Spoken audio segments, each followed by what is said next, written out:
Bidenomics is about building an economy from the middle out and the bottom up, not the top down. First, making smart investments in America. Second, educating and empowering American workers to grow the middle class. And third, promoting competition to lower costs to help small businesses. Bitonomics has been making headlines in the media and is prominently featured on the government's website for its role in promoting economic growth from the middle class to grassroots levels. But who does this actually affect, and who is the primary focus? Bitonomics is a new term that defines the president's economic policy and its impact on the economy.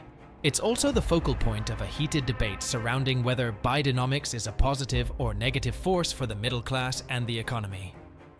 This debate involves two groups. It's been below 4% for the longest stretch in 50 years. Inflation is half of what it was a year ago. Wages are going up, beginning to outpace inflation. Combine this with the fact that Biden has added 13 million jobs to the economy in 2.5 years. Bidenomics, Those who support Bitonomics and those who oppose it.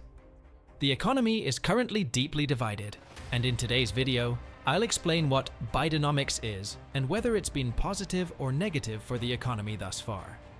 Additionally, I'll discuss how this has impacted small businesses and investors, as there are some concerning signals we need to address. Let's begin. Just last week, the Bureau of Labor Statistics, BLS, published the most recent inflation report for June, showing a 3% increase.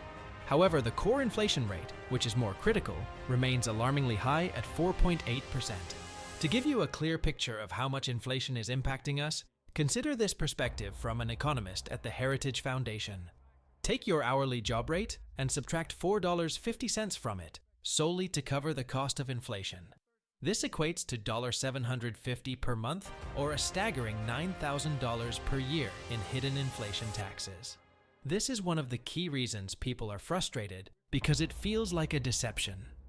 Here's a compelling example of someone who doesn't necessarily trust government data and Bidenomics. Despite data indicating that small businesses should be thriving, Kevin expresses a different perspective, foreseeing a significant crisis ahead. The data in question is the Optimism Index, which gauges the current happiness of small businesses and recently reached its highest level in 2023.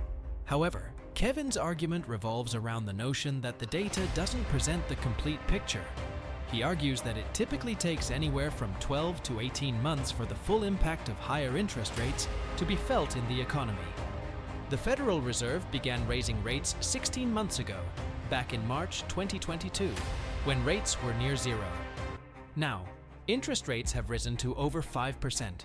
If we look 12 to 18 months beyond that point, it brings us to March to September of this year.